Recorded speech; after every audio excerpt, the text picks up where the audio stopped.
시청자 여러분, JTBC 뉴스룸을 시작하겠습니다. 최상병 수사외압 사건의 피의자면서도 호주 대사로 임명돼 논란이 된 이종섭 전 국방부 장관이 결국 오늘 대사 자리에서 물러났습니다. 임명된 지 25일 만입니다. 이 대사가 스스로 사표를 내고 이걸 대통령이 수용하는 형식이긴 했는데 여당에선 우리가 건의한 거란 목소리가 큽니다. 총선 악재여서 정리했다는 건데 먼저 이 소식부터 김태영 기자가 보도합니다. 외교부는 이종섭 주 호주 대사 본인의 강력한 사의 표명으로 임명권자인 대통령에 보고하고 사의를 수용했다고 밝혔습니다. 지난 4일 대사에 임명된 지 25일 만입니다. 이 대사는 법률 대리인을 통해 공수처가 아직도 수사 기일을 잡지 않고 있다며 서울에 남아 모든 절차에 끝까지 강력히 대응할 것이라고 전했습니다. 이 대사는 최상병 사망사건 수사 외압 의혹으로 공수처 수사를 받던 도중 대사로 임명됐고 출국금지 해제 직후 호주로 출국했다가 지난 21일 귀국했습니다. 체류하는 기간 동안에 공수와 일정이 조율이 잘 되어서 조사받을 수 있는 그런 기회가 있으면 좋겠다는 생각입니다. 하지만 이 대사 거취가 총선의 악재로 작용하면서 여당 내부에서조차 사퇴를 요구하는 목소리는 점차 커졌습니다. 결국 한동훈 비대위원장이 직접 대통령실에 이 대사의 사퇴를 건의했고 윤 대통령이 이를 받아들인 것으로 파악됐습니다. 저희는 여러분이 불편하시고 뭔가 좀 이상하다라고 느끼시면 합니다. 저는 다른 사람들 눈치 보지 않습니다. 그냥 합니다. 국민의힘은 국민의 회초리를 겸허히 받아들였고 잘못하고 있다는 꾸짖음은 더욱 낮은 자세로 받들었다고 밝혔습니다. 반면 민주당은 진작에 물러났어야 한다며 해외 도피 의혹을 자초한 윤 대통령이 대국민 사과를 해야 한다고 촉구했습니다. JTBC 김태영입니다. 그런데 이종섭 대사가 대사로서 호주에 머문 건 단 열흘 뿐이었습니다. 외교 결례란 지적이 나오는데 호주 공영방송도 이번 사태를 보도하며 새로 부임하는 외국 대사가 주재국에 내야 하는 신임장 원본도 안 낸 상태였다는 점도 함께 짚었습니다. 이어서 윤세민아 기자입니다. 이종섭 호주 대사는 방산협력 공관장 회의가 끝나고 이튿날인 오늘 오전 사의를 밝혔습니다.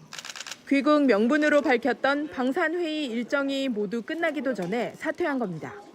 임명된 지 25일 만으로 최단 기간 재임 대사로 파악됩니다. 오늘 예정돼 있던 한국무역보험공사 등을 방문하는 일정에 이 대사는 참석하지 않았습니다.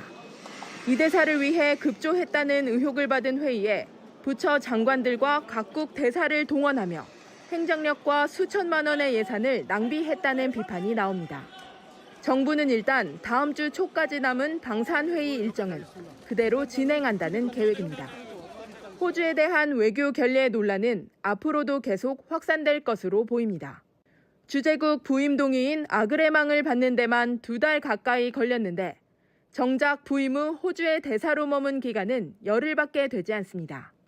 이 기간 동안 이 대사가 호주에서 한 공식 활동은 한국전 참전 기념비를 찾아 헌화한 것뿐입니다.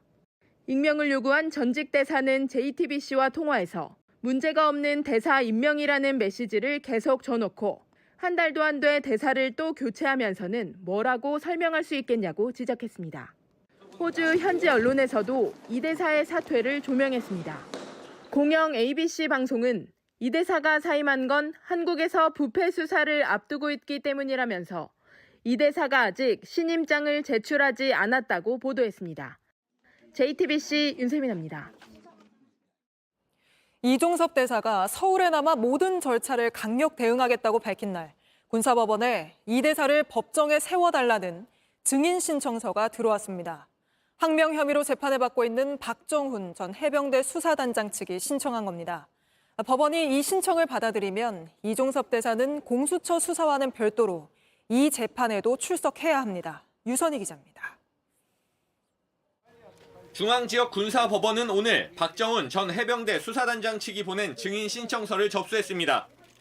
이종섭 주 호주 대사가 지난해 7월 31일 오전 11시 45분 대통령실로부터 전화를 받고 그 직후 사건 이첩 보류를 지시했는지 여부와 혐의자를 특정하지 말라고 해놓고 이첩 보류만 지시했다고 주장하는 이유를 법정에서 밝혀야 한다는 내용이 담겼습니다. 박 전 단장 측은 또 해병대 수사단이 경찰로 넘긴 사건을 군검찰이 회수해오는데 이 대사가 관여했는지, 국방조사본부의 사건 제2첩과 박 전 단장을 집단 항명 수괴 혐의로 입건하는 과정에 관여했는지 등을 모두 이 대사가 법정에서 증언해야 한다고 주장했습니다. 이런 의혹은 박 전 단장의 항명 혐의를 가리기 위해 밝혀져야 할 내용입니다. 동시에 고위공직자범죄수사처가 수사 중인 수사 외압 의혹의 핵심 내용이기도 합니다. 때문에 군사법원이 이 대사를 증인으로 채택해 법정에서 관련 증언이 나오면 공수처 수사에도 영향을 미칠 것으로 보입니다. 또 어제 JTBC 보도로 드러난 이 대사의 임성근 1사단장 휴가 처리 지시 의혹의 진위도 법정에서 가려질 가능성이 있습니다. JTBC 유선입니다. 총선을 13일 앞둔 오늘도 여야 대표는 마이크를 잡고 서로를 향한 비판을 쏟아냈습니다. 국민의힘 한동훈 위원장은 재산 논란인 민주당 양문석, 또 조국혁신당 박은정 후보 등을 언급하며 민주당과 조국혁신당은 이런 사람들로 꽉 차 있다고 외쳤고, 민주당 이재명 대표는 재판에 나가느라 선거 유세를 하지 못한다며 정치검찰이 노린 결과라고 목소리를 높였습니다. 최진기 기자입니다. 국민의힘 한동훈 비대위원장은 이재명, 조국 대표가 범죄자 세력이라면서 이들을 심판해야 한다고 호소했습니다. 범죄자를 심판하는 것, 2조 심판하는 것 네거티브라고 하는데요. 네거티브 아닙니다. 그 자체가 민생의 첫걸음입니다. 특히 조국혁신당 박은정 후보 배우자가 수임료로 22억 원을 받은 것을 거세게 비판했습니다. 여러분 22억 원을 버는 방법 아십니까? 22억 원을 아주 짧은 시간에 별 하는 일도 없이 버는 방법 아십니까? 조국 대표에게 물어보시면 됩니다. 공영훈 후보의 부동산 증여 논란, 양문석 후보 대학생 딸의 11억 원 대출 논란 등 민주당 후보의 재산 문제를 하나하나 언급하면서 범죄자 심판론을 내세웠습니다. 국민의힘 선대위는 민주당의 정권 심판론에 맞서 2조 심판 특별위원회도 꾸리고 신지호 전 의원을 위원장에 임명했습니다. 민주당 이재명 대표는 대장동 사건 관련 재판 출석 탓에 선거 유세를 하지 못한다면서 검찰을 비판했습니다. 13일의 선거 기간 중에 정말 귀한 시간이지만 법원에 출정했습니다. 이거 자체가 아마 검찰 독재 국가에 정치 검찰이 노린 결과 아니겠는가 생각합니다. 이 대표는 재판이 끝난 뒤 곧바로 인천 계양으로 향해 선거운동에 매진했습니다. 이해찬 선대위원장은 민주당이 의회 권력을 빼앗겨서는 안 된다고 강조했습니다. 지난 2년 동안 이렇게 망가졌는데 여기서 의회 권력까지 뺏겨버리면은 앞으로 3년 동안 국민들은 거의 숨을 못 쉴 정도로 고통스러울 겁니다. JTBC 최승기입니다. 조국혁신당 박은정 후보는 남편 이종근 변호사가 다단계 업체를 변호하며 수임료 22억 원을 받았다는 논란이 일고 있습니다. 검사 시절 다단계 수사로 블랙벨트까지 받았던 만큼 전관예우 아니냐는 건데, 박 후보는 전관예우면 160억을 벌었어야 한다고 주장했고, 조국 대표도 전관예우 혜택을 받았다고 보여지지 않는다고 밝혔습니다. 김재현 기자입니다. 조국혁신당 대표가 전관예우 거액 수임 의혹이 제기된 비례대표 1번 박은정 후보의 남편 이종근 변호사를 두둔했습니다. 그분들이 윤석열 검찰 체제로부터 혜택을 받았다고 보이지 않습니다. 박 후보와 이 변호사 모두 전관예우로 이익을 얻은 게 아니라 검사 시절 반윤석열 검사로 찍혀 불이익을 받았다는 겁니다.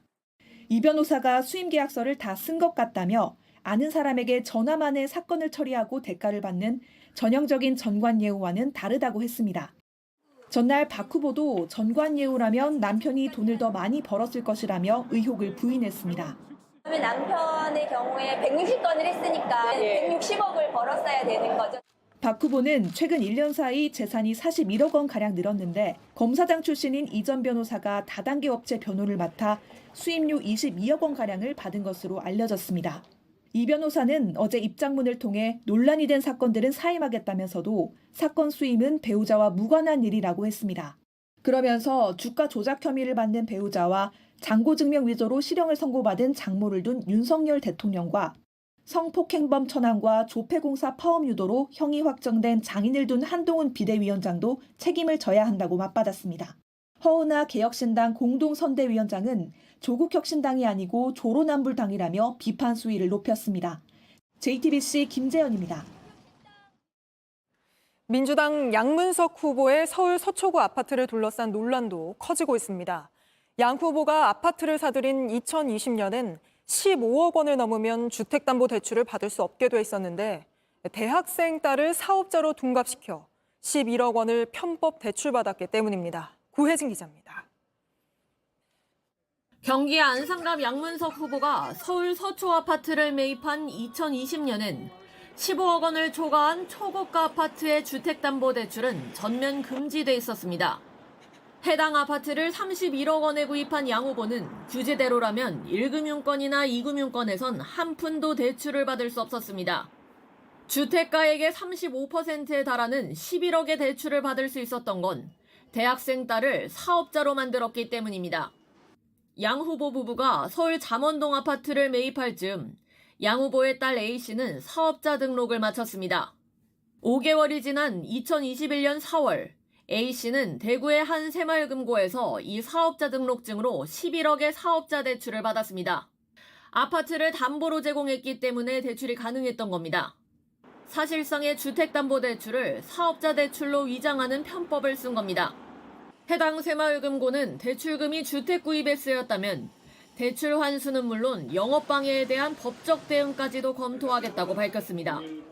서류상 봤을 때 사업자 대출로 정상적으로 나갔다. 그거죠. 저희로서는 지금 뒤통수 맞은 거죠. 그 사람은 저희를 속이고. 양 후보 측은 이 대출을 받은 덕에 이율이 높은 대부업체로부터 빌렸던 6억여 원도 상환할 수 있었습니다. JTBC는 양문석 후보 측에 딸 A씨가 실제 사업을 영위했는지 등을 물었지만 답을 들을 수 없었습니다. 논란이 커지자 양 후보는 오늘 지역구에서 예정된 선거운동에도 모습을 드러내지 않았습니다. JTBC 구혜진입니다. 후보들의 말도 선거판을 흔들고 있습니다. 국민의미래 인요한 선대위원장은 김건희 여사 논란은 다 지나간 일이라며 마피아도 부인은 안 건드린다고 말해 논란이 되고 있고 민주당 김준혁 후보 역시 과거 발언이 도마 위에 올랐습니다. 유정화 기자입니다. 국민의미래 인요한 선대위원장은 김건희 여사 논란은 다 지나간 일이라며 민주당을 겨냥해 마피아에 빗댔습니다. 마피아 조직도 아이하고 그 집안 부인하고는 안 건듭니다. 다 지나간 일들을 가지고 또 얘기하고 또 얘기하고.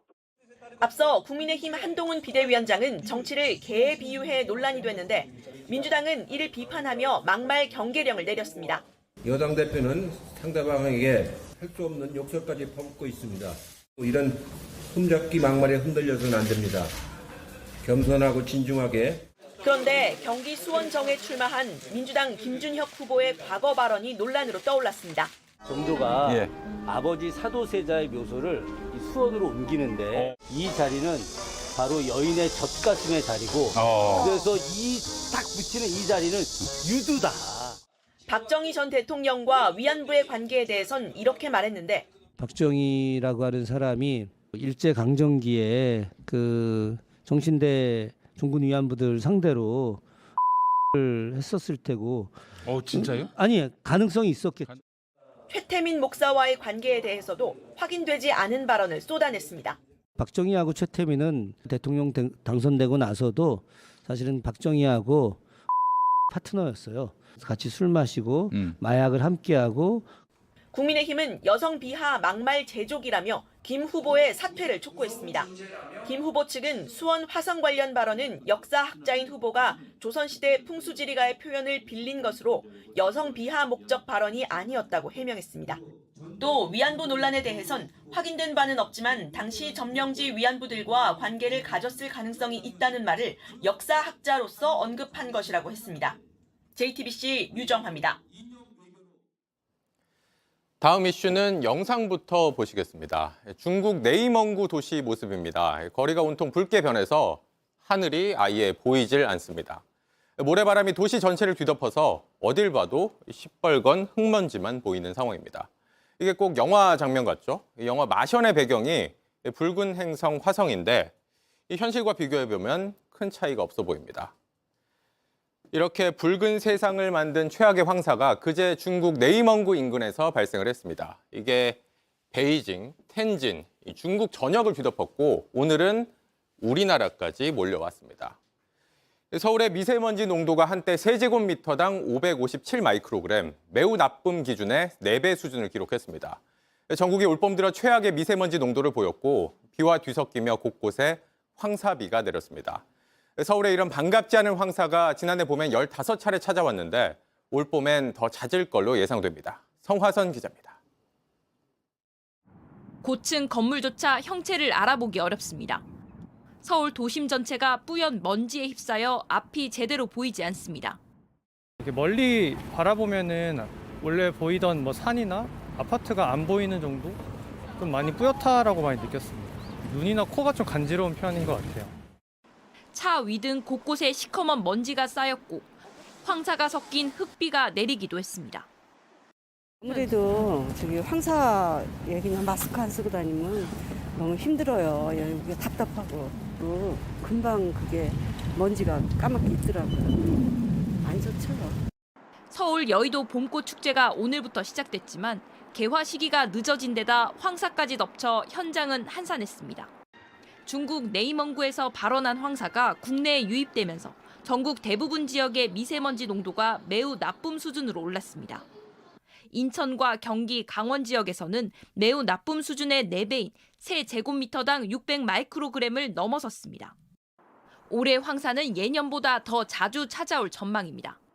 황사 발원지 쪽에 그 눈비가 오지 않아서 상당히 가물어 있고 또 기온이 높습니다. 이런 것들이 황사가 아주 많이 만들어질 수 있는 조건이 되죠. 내일도 황사의 영향이 이어집니다. 수도권과 강원, 경북은 한때 매우 나쁨 수준까지 치솟겠습니다. 충청권과 전라권도 나쁨 수준으로 예상됩니다. 일요일인 31일도 중국 내륙 일부엔 황사 영향으로 미세먼지가 남아있겠습니다. 주말 낮 기온은 15에서 20도까지 올라 포근하겠습니다. JTBC 성화선입니다. 대한의사협회 새 회장으로 선출된 임현택 당선인이 의사의 나쁜 프레임을 씌우는 정치인들은 환자들에게 설명해 낙선 운동을 벌이겠다고 말했습니다. 이렇게 연일 강경 발언을 쏟아내며 정부와의 대화에 선을 긋고 있고 정부 역시 의사들이 반발하는 2,000명 증원 방침을 꺾지 않고 있습니다. 이혜원 기자입니다. 임현택 의협회장 당선인의 첫 일성은 4월 총선의 낙선 운동 예고였습니다.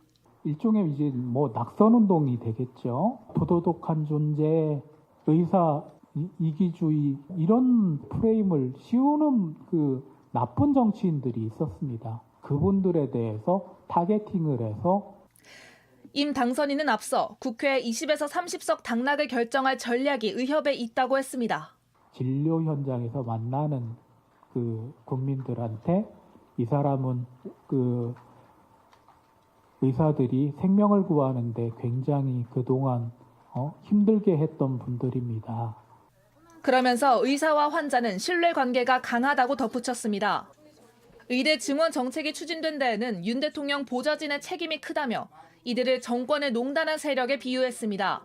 주변의 십상시들이 그 윤석열 대통령의 눈과 귀를 조금 막은 측면이 있기 때문에 대통령이 지금이라도 좀 바른 판단을 해주셨으면 좋겠고요. 정부가 요구하는 조건 없는 대화는 논할 가치도 없다고 선을 그었고 전공의나 교수들이 부당한 처분을 받으면 총파업에 나서겠다고 했습니다. 반면 정부는 오늘도 2,000명 증원은 변함이 없다고 강조했습니다. 다수의 국민이 원하는 의료 개혁을 특정 직역과 흥정하듯 뒤집는 일은 없을 것입니다. 의료 공백 사태가 40일째 이어지고 있지만 정부와 의료계의 간극은 여전히 큽니다. JTBC 이혜원입니다. 국가대표 출신 전 프로야구 선수 오재원 씨가 마약 투약 혐의로 검찰에 넘겨졌습니다. 오 씨는 모자와 마스크로 얼굴을 가렸고 언제부터 마약을 투약했느냐는 취재진 질문에 아무런 답을 하지 않았습니다. 이서준 기자입니다. 모자를 눌러쓰고 마스크로 얼굴을 가린 채 경찰서를 나서는 남성. 국가대표 출신 전 프로야구 선수 오재원입니다. 쏟아지는 기자들의 질문에는 아무런 대답도 하지 않았습니다. 언제부터 마약 투약하셨습니까? 현역 때도 마약 투약하셨나요? 동료 선수들한테 대리쳐 들어. 경찰은 오 씨를 서울중앙지검으로 송치했습니다. 오 씨는 최근까지 필로폰을 투약하고 수면제를 대리 처방받은 혐의를 받고 있습니다. 동료 야구 선수와 야구 아카데미 수강생에 이어 수강생 학부모에게도 대리 처방을 요구한 것으로 알려졌습니다. 또 자신을 신고한 여성을 폭행한 혐의도 추가됐습니다. 앞서 오 씨는 지난 10일 마약 투약 혐의로 조사를 받았지만 간이검사에서 음성 반응이 나와 풀려났습니다. 하지만 경찰이 확보한 필로폰과 주사기 등에서 DNA가 검출되면서 구속됐습니다. 오 씨는 태극마크를 달고 아시안게임과 월드베이스볼 클래식에서 활약하다 지난 2022년 은퇴했습니다. 지난해 야구 해설위원을 시작했지만 박찬호 선수를 비난하는 등 이딴 구설로 결국 자리에서 물러났습니다. 경찰은 은퇴한 프로야구 선수 등 오 씨 부탁을 받고 대리 처방을 통해 수면제를 건네준 사람들에 대한 조사를 이어나갈 계획입니다. JTBC 이서준입니다. 오늘 새벽 경기 의정부시의 한 주유소 직원이 자신의 몸에 불을 붙인 채 주유소 안을 뛰어다니는 일이 있었습니다. 하마터면 큰 사고로 이어질 뻔했는데 알고 보니 이 직원 마약을 투약하고 환각 상태에서 이런 일을 벌였습니다. 윤정주 기자입니다. 오가는 사람이 드문 새벽 주유소에서 두 남성이 함께 차량에 올라탑니다. 둘은 차에 5분 정도 머무르다 차례로 내립니다. 먼저 내린 이 남성, 이 주유소에서 일하는 직원입니다. 그런데 이때부터 이상한 행동을 합니다. 신난 듯 뛰어다니고 다른 직원에게 다가가 장난칩니다. 주유소 바닥을 기어다니다가 갑자기 몸에 기름을 붓습니다. 그리곤 사무실로 가더니 라이터로 몸에 불을 붙입니다. 바닥에 흐른 기름을 타고 불은 순식간에 번집니다. 직원은 몸에 불이 붙은 채로 주유기 쪽으로 걸어갑니다. 또 다른 직원과 손님이 놀라 뒤로 물러섰다가 소화기를 들고 불을 끄기 시작합니다. 한참 소화액을 뿌리고 불이 꺼졌습니다. 고통이 심할 텐데 분신했던 직원, 제 발로 사무실로 다시 걸어갑니다. 내 마약을 했다라고 분신한 직원 있잖아요. 그 사람이 스스로 신고를 했고, 이 직원은 함께 차를 탄 친구에게 대마초를 받아 피웠다고 말했습니다. 주유소 사무실에선 쓰고 남은 주사기가 발견됐습니다. 이상한 건 몰랐는데 많이 어수선했죠. 영업장인데. 마약을 건넨 친구는 도망갔다가 40분 만에 서울에서 붙잡혔습니다. 마약은 하면 안 되고 주유소에서 불 붙이는 건 더더욱 안 됩니다. JTBC 윤정주입니다.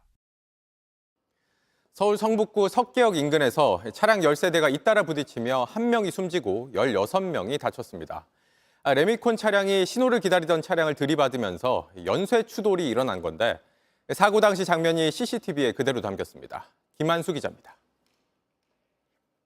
고가도로 밑에 차들이 줄지어 신호를 기다리고 있습니다.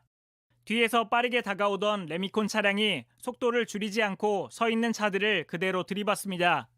화물차와 승용차에 이어 1톤 트럭과 부딪히자 트럭이 반바퀴 돌며 다시 추가 사고로 이어집니다. 가속이 굉장히 세가지고 차 열 몇 대가 다 튕겨나갈 정도로 밀고 내려왔어요. 브레이크를 안 밟아먹고 악셀을 밟았든지 그런 속도였어요.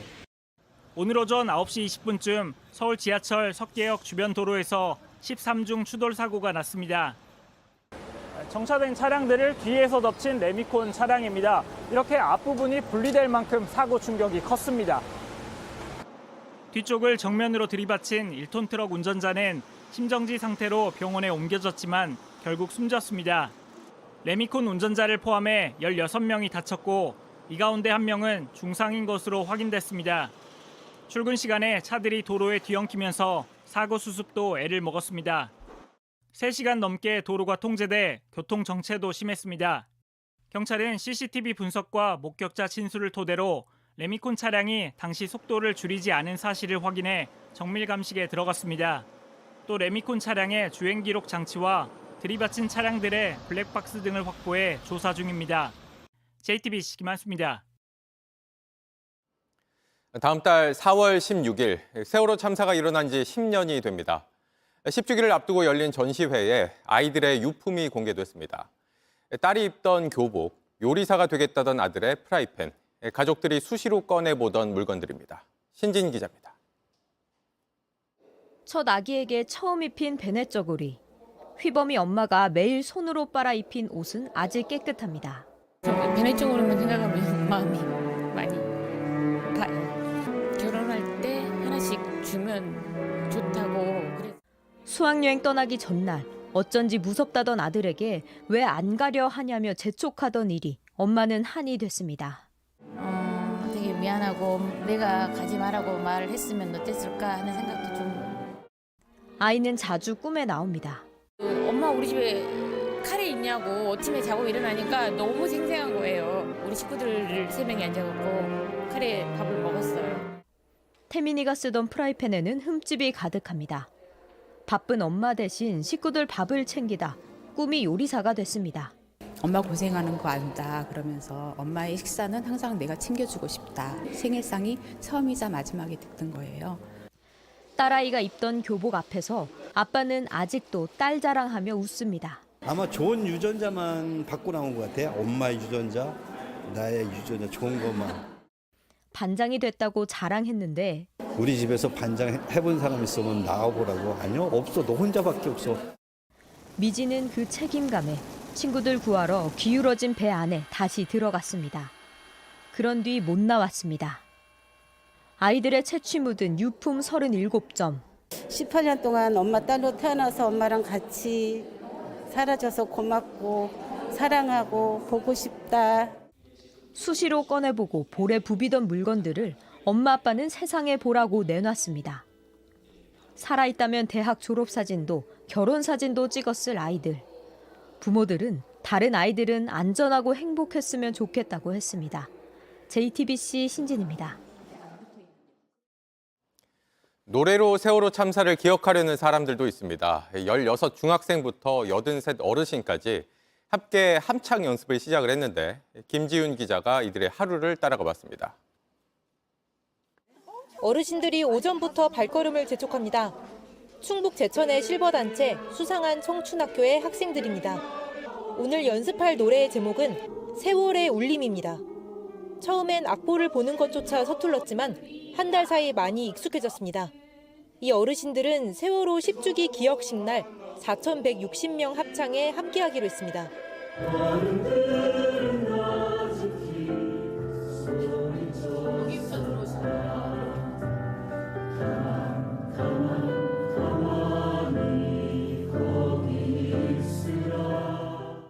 오늘은 유가족도 초대했습니다. 아까 노래 시작하는데 너무 진짜 눈물 나가지고 너무 행복했어요. 노래를 부르면서 아픔을 나눴습니다.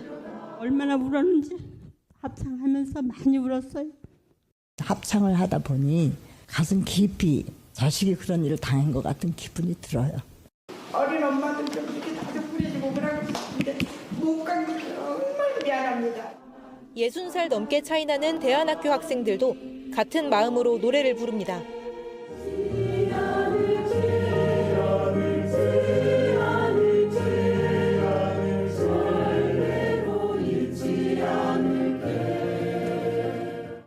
어린 시절 기억이 흐릿하지만 참사를 떠올리는 마음은 같습니다. 그때 당시 초등학교 2학년이니까 우리는 뭐 절대로 잊지 말자, 꼭 기억하자 이런 말을 입 밖으로 꺼내본 적은 잘 없는 것 같아요. 합창을 통해서 꼭 기억하겠다고 다짐하는 느낌이 나니까. 이들과 함께 부르는 4,160명의 합창은 다음 달 16일 공개됩니다. JTBC 김지윤입니다. 과거 전두환 씨가 미국에서 5.18 민주화 운동에 대해 무기 가진 사람들이 난동을 벌이면 미국 경찰은 그런 사람들을 민주인사로 볼 거냐, 이렇게 말한 사실이 새롭게 확인됐습니다. 외교 문건이 비밀 해제되면서 전 씨가 미국에서 이런 왜곡 발언을 한 게 30여 년 만에 드러난 겁니다. 이희정 기자입니다. 1988년 2월 대통령직에서 물러난 전두환 씨는 4월 초 국가 원로 자문회의 의장 자격으로 미국 뉴욕 외교협회에서 연설했습니다. 전직 주한대사와 미국 언론사 기자, 대학 교수 등 90명이 넘는 청중이 모였습니다. 연설 후 한 참석자가 광주 사태에 대해 사과할 생각이 있는지 물었습니다. 전 씨는 많은 외국 언론이 내가 대통령이 되기 위해 광주 사태를 일으킨 것으로 오해하고 있다고 답변하기 시작했습니다. 그러면서 만일 뉴욕에서 무기와 수류탄을 가진 사람들이 혼란을 일으키는 난동을 벌일 때 미국 경찰은 그런 사람을 민주인사로 볼 것인가, 범법자로 볼 것인가라고 되물었습니다. 5.18 민주화운동에 참가한 시위자들을 무기와 수류탄을 가진 범법자로 간주한 겁니다. 다만 이 같은 인식은 5.18 민주화운동 진상규명 조사 결과와는 판이합니다. 발포와 진압작전에 있어서 전두환 씨의 주도성, 중심성이 무엇으로 입증될 수 있는가 하는 문제에 착안해서 저희들이 조사한 결과는 전두환 씨의 핵심 측근들의 전두환의 주도성, 중심성에 대한 증언을 확보했다. 당시 뉴욕 총영사가 최광수 외무장관에게 전 의장이 광주 사태 등 어렵고도 직선적인 질문에 대해 담담하고 소신 있게 답변해 참석자들에게 깊은 인상을 주었다고 보고한 문건도 공개됐습니다. JTBC 이희정입니다. 총선 사전투표소에 불법 카메라를 설치한 40대 유튜버가 붙잡혔습니다. 부정선거를 감시하려고 설치했다는데 한 곳이 아니라 전국 곳곳에 설치한 걸로 드러나면서 행정안전부가 점검에 나섰습니다. 그 결과 모두 26곳에서 카메라가 나왔습니다. 배승주 기자입니다. 검은 모자와 마스크를 쓴 남성이 사전투표소인 주민센터 복도를 서성댑니다. 손에는 전기 멀티탭을 들었습니다. 주머니에서 뭔가를 꺼내 이 멀티탭에 연결하고 정수기 옆에 설치합니다. 그런 뒤 잘 연결됐는지 여러 차례 확인한 뒤 사진까지 찍습니다. 이 남성, 경남 양산 지역 사전투표소와 본투표소 등을 돌며 똑같은 일을 반복했습니다. 설치한 물건에는 KT 통신 장비라고 적어 붙였습니다. KT 장비라고 적혀서 나는 당연히 KT 장비 사전투표 장비인 줄 알고 생각을 했거든요. 다들 무심히 지나친 이 휴대폰 충전기 모양의 장비, 소형 카메라였습니다. 콘센트이 한 개만 있다가 두 개가 있은 게 불이 깜빡깜빡거리는 바람에 내가 의심을 많이.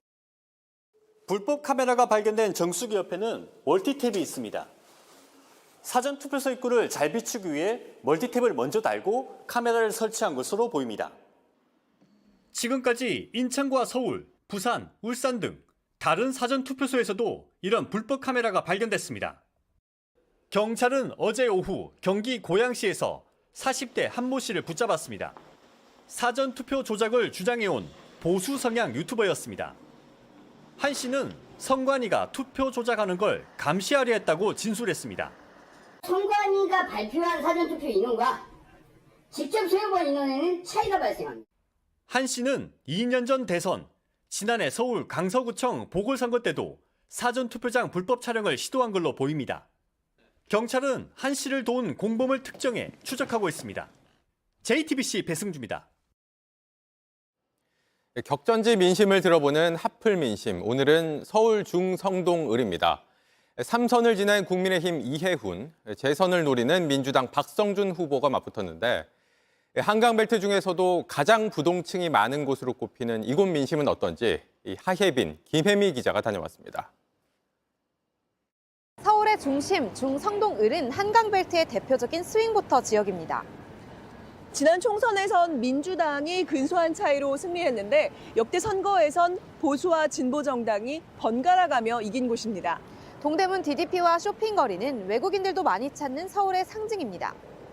하지만 낙후된 지역도 많아 재개발과 재건축, 소상공인 지원도 핵심 이슈입니다. 3선 출신의 경제통 이해훈 후보, 재선을 노리는 민주당의 입 박성준 후보, 두 사람이 대결하는 현장으로 가보겠습니다. 다선 경력에서 나오는 여유와 자신감은 이해훈 후보의 강점입니다. 많은 분들이 싹싹하네 그러시고요.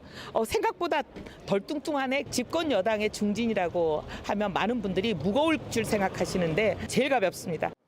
한국개발연구원 KDI 출신으로 지역 재개발 공약을 앞세우고 있습니다. 규제는 뚫어본 사람이 뚫습니다. 이런 거를 처음 해보는 사람이 하자면 배우다가 4년 다 갑니다. 하지만 연구가 없는 데 대한 따가운 시선도 있습니다. 중국으로 호구에 호구 지나가다 그냥 그저 주워 먹어. 아무 영감도 없는 사람이 여기를 위해서 뭘 어떻게 한다 소리 한 번도 제대로 못 들어봤어요. 교육 여건을 개선해 중군에 가까운 학교로 배정될 수 있도록 하는 등 정주 인구를 늘릴 수 있는 공약들로 승부를 본다는 계획입니다. 지지자들은 경제를 살려줄 거라는 기대감을 내비칩니다. 장사하는 사람들이 좀 경제 활성이 돼가지고 좀 잘해야지. 여성이니까 아무래도 좀 남자보다 좀 나을 것 같아. 구석구석이 잘 챙기고. 국회에 입성 후 대부분의 시간을 민주당 대변인으로 지낸 박성준 후보. 주민들은 그만큼 친근감을 느낍니다. 반갑습니다. 예, 고맙습니다. 예. 아유, 나 좋아. 매일 아침 출근길과 공원에 들러 눈도장을 찍습니다. 소상공인이 유난히 많은 지역. 지난 4년간의 경험을 바탕으로 세세한 고충을 잘 파악하고 있다는 점을 내세웁니다. 시장을 네. 이렇게 오셔도 예. 막 딱지를 끊어보니까 못 그러니까 여기 주차장이 하나 있는데 한 10년밖에 안 돼서 불편해요. 너무 불편하고 주차장이 좁죠. 최고 불편해. 하지만 스윙보터가 많은 지역인 만큼 야박한 평가도 나옵니다. 이제 4년 동안 했으면서 뭐 동네가 어떻게 돌아가는 것도 봐야 되고 그런데 제가 한 번도 못 봤어요. 박 후보는 높은 물가 문제를 파고듭니다. 10,000원씩 할 때가 있었잖아요, 또. 명절 때. 명절 때만 지금도 고 7,000원 가까이. 요 7,000원 받아요? 네. 요즘에? 와, 아직도 엄청나네. 정권이 너무 잘 못하고 있는 것 같아서 이 정권을 좀 변화시킬 수 있는 사람이 되었으면 좋겠습니다. 민주당이 앞세우는 정권 심판론이 주요 득표 전략입니다. 선거 임할 때 민심의 큰 물결을 볼 때 이대로 둬서는 안 된다라고 하는 것이 전반적인 민심의 도도한 물결 같아요. 낡고 허물어진 집을 새로 짓는 그런 재개발, 리모델링, 재건축이거든요. 남산 고도 제한 이름의 규제는 대부분의 지역에서는 제가 보기에 철폐가 맞는 것 같아요. 종합부동산세 공시지가 기준으로 16억 원을 완화하는 법안 발의를 해서 실질적으로 1가구 1주택자에 한해서는 종합부동산세가 적용이 좀 안 되는. JTBC 하예빈, 김혜미입니다.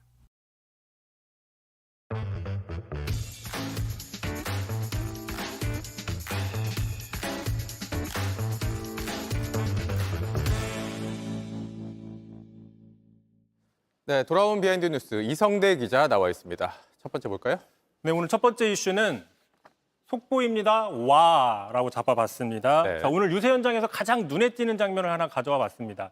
서울 동작갑의 장진영 국민의힘 후보가 뉴스 속보라고 하면서 내용을 전달했더니 지지자들이 상당히 환호하는 장면이 있었는데 과연 어떤 내용이었는지 먼저 보시죠. 네. 방금 속보가 떴습니다. 이종섭 호주 대사가 사임을 했습니다. 대통령께 사의를 표명했고 해임을 건의했습니다. 네, 지금 와라고 환호성을 지른 사람들이 국민의힘 지지자들인 거잖아요. 그렇습니다. 그런 국민의힘 반응이 지지자. 나오는군요. 예. 네. 그렇습니다. 그러니까 지금 대통령실에서는 그동안 이종섭 이제 전 대사가 됐죠. 전 호주 대사의 임명이 전혀 문제가 없다는 입장이었는데 네. 이와 반대로 국민의힘 지지층에서조차 이건 좀 큰 문제가 있고 빨리 해결해야 된다 이런 마음들을 가져왔다라는 게 이번 장면으로 좀 드러난 게 아니냐 좀 이런 해석들이 나오고 있고요. 자, 무엇보다도 이 문제에 그동안 발목이 잡혀서 발만 동동 구르던 출마자들 혹시 이런 심정이 아닐까 제가 한번 가져와 봤습니다. 네. 그동안 이종섭 전 대사가 버티니까 속이 많이 쓰렸죠. 많이 답답하고 걱정스러운 마음이었는데 바로 오늘 사임을 딱 하고 나니까 25일 묵은 채증이 내려가는 느낌. 이렇게 될 걸 왜 그러냐라고 정진영 후보도 말하기도 했습니다. 네, 뭐 그만큼 악재로 뭐 인식을 하고 있었다 뭐 이런 취지일 텐데 뭐 그렇다고 해도 어찌됐건 이 대사는 여전히 수사 외압 의혹이 남아 있는 거잖아요. 그렇습니다. 지금 야당에서는 윤 대통령의 사과를 요구하고 있고 이종섭 전 대사의 수사를 철저히 해야 된다라고 주장을 하고 있기 때문에 과연 이 문제가 앞으로 이제 사그러들지 아니면 계속 이어질지는 두고 봐야 될 문제입니다. 참고로 이번 환호가 국민의힘에서 처음 나온 게 아닙니다. 지난주였죠. 한동훈 위원장이 당시에 한참 그 황상무 전 수석의 회칼 테러 발언으로 논란이 될 때 사퇴하라. 그리고 또 이종섭 전 대사는 빨리 돌아오라라고 얘기를 하면서 그런 요청들이 어느 정도 진행되고 있으니까 오늘 다 해결됐다. 이렇게 자신감을 드러낸 적이 있습니다. 네. 한번 그 장면 보고 가시죠. 이종섭 대사 문제 저희가 결국 오늘 다 해결됐다는 말씀을 드립니다. 그 문제는 우리가 반드시 그분들이 뭘 잘못했다 이런 말씀을 드리는 문제가 아닙니다. 자, 보신 것처럼 그때도 이미 다 해결됐다고 해서 지지자들이 환호를 했는데 오늘도 완전히 끝났다고 해서 지지자들이 또 환호를 했지 않습니까? 자, 결국에는 앞에서 한동훈 위원장이 얘기했던 게 다 해결이 되지 않았다는 게 오늘 드러난 셈인 것이죠. 네, 뭐 좀 더 지켜보죠. 다음 볼까요? 자, 두 번째 이슈는 선 넘은 식단이라고 정해봤습니다. 자, 대전의 한 초등학교 식단표에 난데없이 국민의힘이 들어가서 논란이 있습니다. 자, 제가 한번 가지고 와봤는데요. 4월 10일 날 국회의원 선거 날인데 여기 보면 참고로 다 휴일입니다. 투표는 국민의힘이라고 적혀 있어서 이게 정치적인 중립성을 훼손하는 게 아니냐 이런 민원들이 지금 접수가 돼서 논란이 되고 있는 겁니다. 네, 사실 뭐 오해를 살 수 있으니까. 이 학교 측에서는 뭐라고 얘기를 합니까? 일단 대전시 교육청과 대전시 선관위 등이 해당 학교에 대해서 경위 조사에 착수했습니다. 그랬더니 이제 뭐라고 얘기를 하느냐? 자, 정치적인 의도는 전혀 없었고 투표의 의미를 좀 알리려고 했던 것이다. 그러니까 다시 말하면 국민들의 직접 힘은 직접 투표에서 나온다. 뭐 이런 의미를 좀 전달하려고 했던 거라고 해명을 하고 있는데요. 하지만 과거에도 똑같은 사례가 있었습니다. 지난 2022년 지방선거 직전 날 다른 학교이죠. 다른 학교인 한 중학교에서 네. 똑같이 수요일 투표는 국민의힘이라고 적은 적이 있어서 논란이 다른 된 학교인 거죠? 다 여기는 이제 중학교인데요. 이때도 그래서 상당히 학부모들이 뭐 반발한 적이 있었습니다. 네. 뭐 취지는 투표의 중요성을 강조한 것이다. 뭐 이렇다고 해도 결과가 완전 의도와 다르게 나갔네요. 그렇습니다. 자, 그래서 선거를 앞두고는 민감하지 않습니까? 그래서 논란 자체를 만들지 않는 게 가장 합리적이죠. 참고로 그래서 다른 학교들은 어떻게 하느냐? 제가 한번 이 식단표를 하나 가지고 왔습니다. 네. 초등학교 식단표인데 참고로 저희 큰아이가 다니는 초등학교 식단표를 제가 구해왔습니다. 네. 자, 보시면 행복식단입니다. 수요일은 밥을 다 먹어야 되는 날이에요. 자, 4월 10일 국회의원 선거 날이라고 별 의미 없이 그냥 딱 간단하게만 적어놨습니다. 네. 이렇게 적으면 문제가 생기지 않는 것이죠. 사실 이게 다이기도 하고요. 그렇습니다. 더 이상 뭐 쓸 이유가 없는 것이죠. 초등학생들이기 때문에. 자, 비슷한 논란이 또 있었죠. 의도가 없다고 얘기를 했지만 마치 특정 정당을 지지하는 게 아니냐. 뭐 보셔서 아시겠지만 최근에 한 공중파 방송사가 미세먼지 수치를 전달하면서 파란색 글자로 크게 1번을 적어서 마치 민주당을 홍보하는 게 아니냐라고 논란이 있었습니다. 자, 그러자 그때 한동훈 위원장 이렇게 얘기를 했었죠. 아무리 생각해도 이 부분은 좀 선을 넘었다라고 비판한 적이 있습니다. 네. 여기까지 듣겠습니다. 이성대 기자였습니다. 네, 다음 소식입니다. 사랑제일교회 목사이자 자유통일당 고문인 정광훈 씨가 정치자금법 위반 등의 혐의로 고발됐습니다. 전 씨 등이 비례대표 공천을 대가로 금품을 요구했다며 한 후보자가 경찰에 고발장을 제출한 건데 전 씨는 사실이 아니라고 부인했습니다. 박준우 기자입니다. 지난 22일 자유통일당 입당을 앞두고 있던 예비후보자 이하영 씨. 입당식을 마친 뒤 비례대표 후보 공천을 받을 것으로 예상했습니다. 막상 당일이 되자 모두 없던 일이 됐습니다. 돈을 먼저 내지 않았다는 이유였습니다. 이 대구에서는 돈이 성결되지 않으면 불가능하기로 이거는 정치 세계의 철칙이거든. 이 씨는 자유통일당 고문인 전광훈 씨가 비례대표 공천을 대가로 금품을 요구했다고 주장했습니다. 전 씨가 비례대표 앞순번을 받으려면 특별 당비 명목으로 수억 원을 내라고 했던 겁니다. 불법이 아니냐고 따지자 돌아온 건 과거부터 다들 이렇게 해왔다는 대답이었습니다. 이거 여기 돈 있는 사람들이 다 그렇게 해요. 특별 당비를 다 낸다고. 김모성도 그렇게 하고. 이거는 합법이에요, 합법. 결국 이 씨는 오늘 전 씨와 자유통일당 김학성 공천심사위원장을 서울 영등포경찰서에 고발했습니다. 공직선거법과 정치자금법을 위반한 혐의입니다. 자유통일당 정광훈과 김학성이 만들어낸 더럽고 추악한 정치장사, 공천장사의 행태를 오늘 대한민국 앞에 고발합니다. 다만 전 씨는 김학성 공천심사위원장이 수억 원을 헌금할 사람이 있으니 공천 여부를 판단해보라고 말한 적은 있지만 감옥에 가고 싶으냐며 거절했다고 밝혔습니다. JTBC 박준우입니다. 10대5로 앞선 하나의 9회 초 투아웃 만루 찬스. 1, 2루 사이를 꿰뚫을 안타성 타구가 그만 2루로 뛰던 하주석 선수에게 맞고 말았습니다. 이렇게 주자가 아웃되면서 하나는 추가 점수를 더 쌓진 못했습니다. SSG의 9회 말 마지막 공격도 한번 볼까요? 심판이 타임을 선언했는데 하나의 박상원 선수 이걸 몰랐습니다. 강하게 뿌린 공이 숨을 고르던 한유섬 선수의 방망이를 때렸는데요. 심판도 놀라고 타자는 얼어붙었습니다. 투수가 가슴을 두드리며 사과를 표시하는데요. 다치지 않은 게 정말 천만다행이죠. 황당한 장면의 연속. 흔치 않지만 야구에선 이런 일도 일어납니다.